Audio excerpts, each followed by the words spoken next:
ஃபேமிலியில் ஒரே பையன் நான்.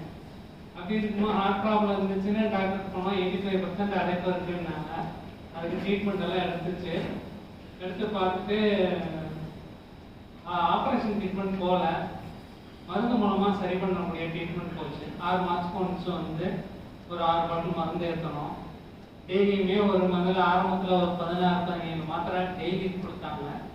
அப்புறம் லைஃப் லாங் ஒரு 3 மாத்திரை, வேலைக்கு 3 மாத்திரைன்னா 9 மாத்திரை கிட்ட சாப்பிடணும் லைஃப் லாங் அப்படின்னாங்க. இப்படியே 2-3 வருஷம் ஓடி இருந்துச்சு. வேலைக்கு போயிட்டு இருந்தேன்.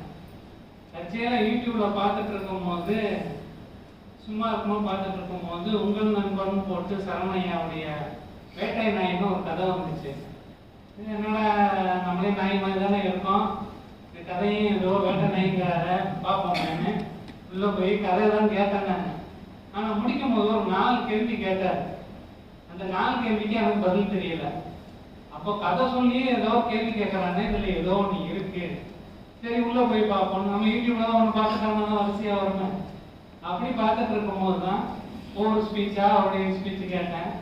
அப்புறம் ஜீவமணி ஐயாவுடைய ஸ்பீச்சு, நம்ம அன்புக்கரசி அம்மா மேடமுடைய ஸ்பீச்சு, இதெல்லாம் கேட்ட உடனே எனக்கு ரொம்ப ஒரு மாதிரி உள்ளுக்குள்ளே ஒரு தோன்றல் ஆரம்பிச்சு. ஏதோ சொல்றாங்க, என்ன சொல்றாங்க.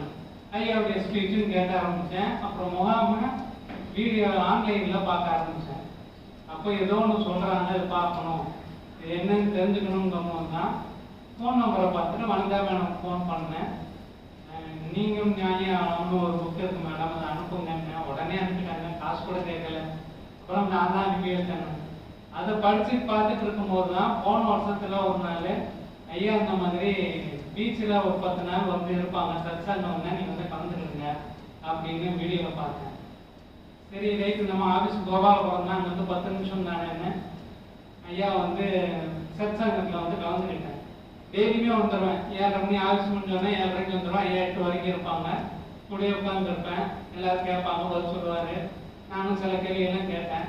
அப்படி இருந்துட்டு இருக்கும்போது ஒரு நாள் ஐயா கூட உட்காந்துருக்கோம். ஐயா உங்க கூட உட்காந்துருக்கும்போது எனக்கு ஒரு மாதிரியா உள்ள இருக்கிற மாதிரி இருக்கேன். அப்படியா, அப்படிதான் இருக்குன்னு ஐயா சொன்னாங்க. இப்படியே கேட்டுட்டு இருக்கும்போது சரி என்னவோ நமக்கு ஒன்று தோணுது, என்னன்னு பார்ப்போம் அப்படின்னு அப்படி இதுக்குள்ள வர ஆரம்பிச்சேன்.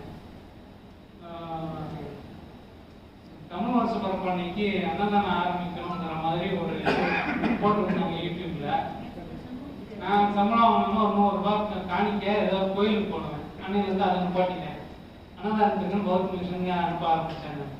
அதுக்கப்புறம் ஐயா எப்போ சென்னைக்கு வந்தாலும் ஐயா ஒரு சண்டேஸில் வீட்டில் போய் பார்த்துட்டு ஐயா கூட உட்காந்து பேசிட்டு அப்படிதான் வந்து